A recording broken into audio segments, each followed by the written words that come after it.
a 0 para o Guarani. Thiago Galhardo levantou a bola na área, o toque de cabeça entrou, é gol!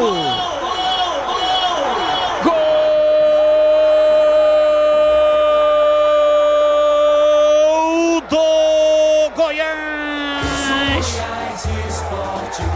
Eu sou Goiás e vou vibrar. Natan Melo. Na marca de 44 minutos, Natan Melo subiu, meteu a testa na bola, empurrou a bola para o fundo do gol. Na cobrança de falta, na bola parada, Thiago Galhardo levantou na área.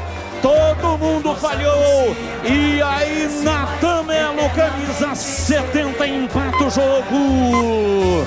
1 pro Guarani, 1 pro Goiás. E o detalhe do gol é seu Vladimir Catarino. Você já disse dos jogadores altos do Goiás. O Natan Melo não está entre eles, né?